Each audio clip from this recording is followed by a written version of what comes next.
नमस्कार मैत्रिणींनो, रंजना किचनमध्ये तुमचं अगदी मनापासून स्वागत आहे. आपल्याला आज पाहायची आहे पेरूपासून रेसिपी. छान 4-5 पेरू घेतलेले आहेत आणि पेरू हे थोडेसे आंबट गोड असतात, म्हणून खायला तर सगळ्यांनाच आवडतात. आणि उन्हाच्या तडाख्यात असं काही आंबट गोड आणि थंड पदार्थ असल्यामुळे सगळ्यांच्या शरीराला उपयोगी पडणार आहे. त्यासाठी आपण घेणार आहोत पेरू, गूळ, हिरवी मिरची, आलं, लसूण, बडीशेप हे सगळं घेऊन एक लिंबूसुद्धा घेणार आहे. आता आपल्याला पेरू कापून घ्यायचा आहे. स्वच्छ धुवून घ्यायचा आधी मैत्रिणींनो, आणि दोन्ही बाजूनी त्याची बुडखं काढून टाकायची आणि तुकडे करून घ्यायचे आहेत. पहा, सुंदर असा मदगा असलेला पेरू आहे. जास्त कच्चा सुद्धा नाही आहे. आपल्याला त्याच्या बिया काढून टाकायच्या आहेत. बिया दाताखाली आले का काय काय जणांना त्रास होतो. लहान मुलांच्या दातामध्ये अडकतात सुद्धा. म्हणून ही रेसिपी करताना तुम्ही पेरूच्या बिया नक्की काढून टाका. पेरू हा आम्लपित्तावरती अगदी उत्तम पर्याय म्हणून पदार्थ आहे, उपयोगी पडणारा. पेरू असाही तुम्ही खाऊ शकता आणि रेसिपीही करू शकता. जाम करू शकता, त्याचा पेरूचा सरबत करू शकता. भरपूर असे पदार्थ होतात. आता पेरूच्या बिया मी काढून घेतलेल्या आहेत सगळ्या. आता आपल्याला पेरू कापून घ्यायचा आहे. बारीक तुकडे करून घ्यायचे आहेत.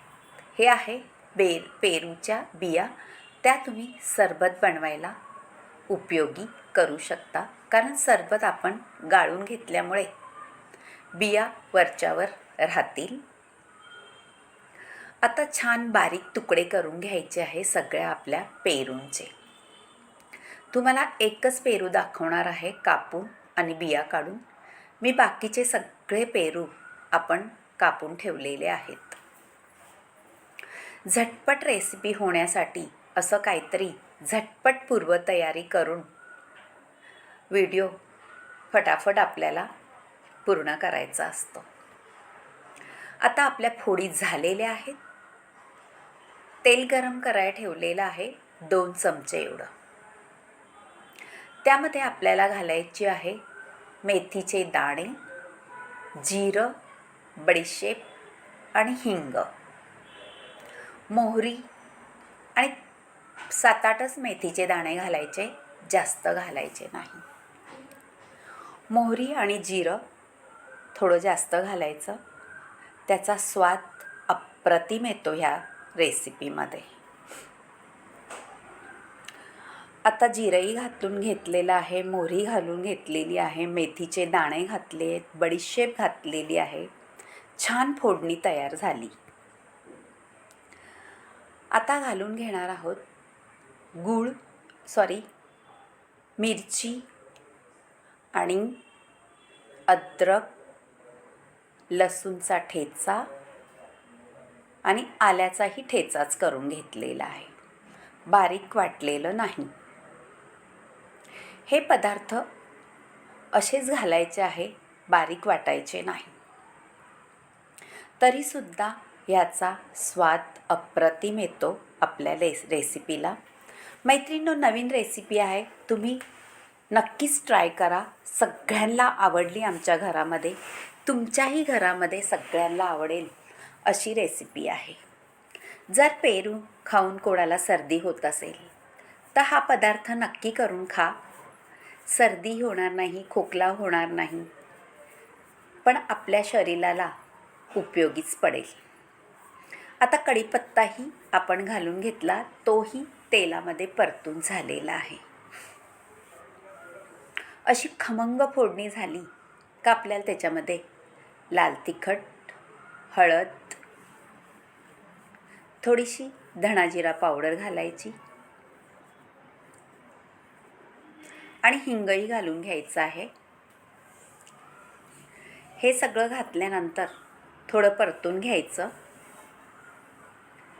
मैत्रिणींनो, रेसिपी म्हटलं का 5 मिनटं 10 मिनटं जातातच.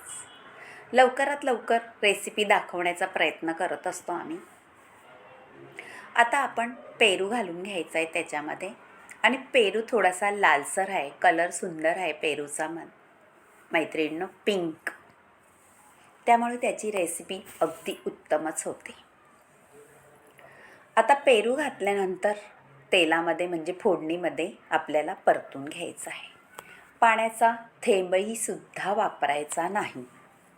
पेरूमध्ये भरपूर प्रमाणात पाणी असतं, त्यामुळे मीठ घातल्यानंतर थोडं पाणी सुटतं आपल्या पेरूला. चवीनुसार मीठ घालून घ्यायचं आहे. आता हलवून घेऊ. आपण बनवत आहोत पेरूची भाजी. हे पहा, पेरू जास्त शिजवला नाही तरीही चालतो, पण मऊसूर होतोच. घोटभर थोडंसं पाणी घालायचं आहे. हे पहा, म्हणजे आपल्या पेरूला छान सगळं फोडणी मिसळली जाते. आणि गूळ घालायचा आहे 2 चमचाभर. आंबट, तिखट आणि गोड असा पदार्थ होतो. तुम्ही चपातीबरोबर खा, भाकरीसोबत खा, तोंडी लावायला खा. हा पदार्थ नक्की करून पहा. ज्यांना कोणा आम्लपित्ताचा त्रास असेल, नक्कीच कमी होण्याचा प्रयत्न होईलच आणि उपयोगी पडेलच असा पदार्थ आहे. आता थोडं शिजून घेऊ आपण आणि त्यानंतर आपण रेसिपी वाढून घ्यायची आहे. शिजल्यानंतर थोडा वेळ लागेल, कारण पेरू मऊ व्हायला. कच्चाही खातो आपण, पण ह्या रेसिपीत गूळ वगैरे घातलेला आहे, त्यामुळे थोडा मऊ झाला का छान गुळांब्यासारखं टेस्ट लागते याची, आंबट गोड तिखट. परत एकदा छान हलवून घेतल्यानंतर आपल्याला हे पहा पाहायचं आहे पेरू शिजला काय. अजून शिजलेला नाही आहे, थोडासा निबार वाटतोय, त्यामुळे आपल्याला अजून थोडा वेळ ठेवून द्यायचा आहे, 2-3 मिनटं. पहा मैत्रिणींनो, तुम्हाला ही रेसिपी आवडली, झाकून ठेवा. तर रंजना किचनला लाईक करा, शेअर करा, कमेंट करायला विसरू नका आणि सबस्क्राईब करा. आपली रेसिपी रेडी झालेली आहे. पहा, छान पाणी सुटलेले आहे. रसरशीत आपला पेरूचा चटका तयार झालेला आहे. थोडं लिंबू घालून घ्यायचं, म्हणजे गोड आंबट तिखट, आहा हा हा हा, अगदी अप्रतिम चवीचा पदार्थ होणार आहे. नक्कीच केलं तर मैत्रिणींना सुद्धा हा व्हिडिओ शेअर करा, त्यांनाही आवडेल पेरूचा चटका. अशाच नवनवीन रेसिपी पाहण्यासाठी रंजना किचनला लाईक करत जा, शेअर करत जा आणि कमेंट केलं तर मला खूपच आवडेल. तुम्हाला याच्यात काय फरक करायचा असला तेही सांगू शकता. तसंही कोथिंबीर घालून घेऊ, म्हणजे छान दिसतं आणि खायलाही छानच लागतं. झालेली आहे, करून पहा. परत एकदा सांगते, बाय मैत्रिणींनो, कलरफुल रेसिपी झालेली आहे. Bye bye. भेटूया अशाच नवनवीन रेसिपीमध्ये. तोपर्यंत रंजना किचनला लाईक करा.